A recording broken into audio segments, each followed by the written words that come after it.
జీవి ఆఖరికి చెట్లతో సహా కలిపి అన్నిటి పట్ల దయతో గౌరవంతో ఉండాలని సనాతన ధర్మం చెప్తుంది.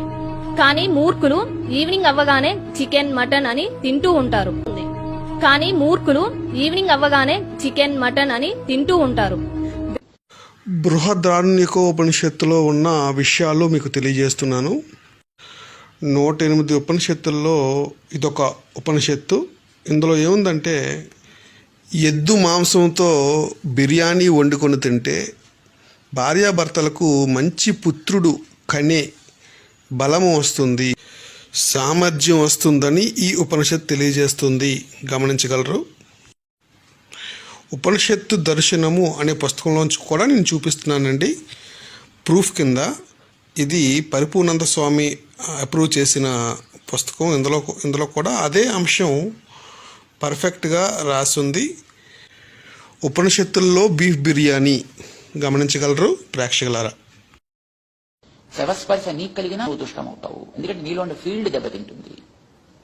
నువ్వు ఒక వస్తువుని తిన్నావు అనుకో, ఆ వస్తువు మీద ఉండే ఇంపాక్ట్ ఏదో డెఫినెట్లీ నీ మీద పడుతుంది. అప్పుడు నువ్వు పంది మాంసం తిన్నావు అనుకో, పంది ఆలోచనలో వస్తాయండి మనలో.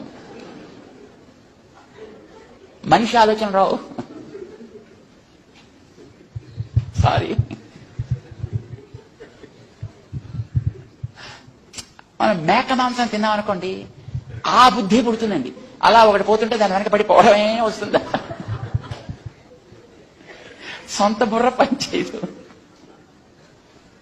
కోడిగుడ్లు తిన్నాం అనుకోండి, అదే కోడి బుద్ధి వస్తుందండి. ఈ పెంట మీద ఆ పెంట మీద ఇలా ఇలా ఇలా.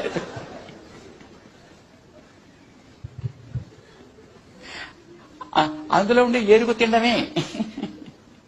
ఇప్పుడు దాని కన్జంప్షన్ ఎక్కువైపోయింది కనుకనే ఎక్కడెక్కడి నుంచి ఏది ఏరుకు తిందామని ప్రతివాడి కోరిక అది. చచ్చిపోయిన వాడి మించి కూడా ఏది ఏరుకు తినాలనే కోరికే, రోగి మించి ఏరుకు తినాలని కోరికే. దారుణం కదండి అది. Because the food what we eat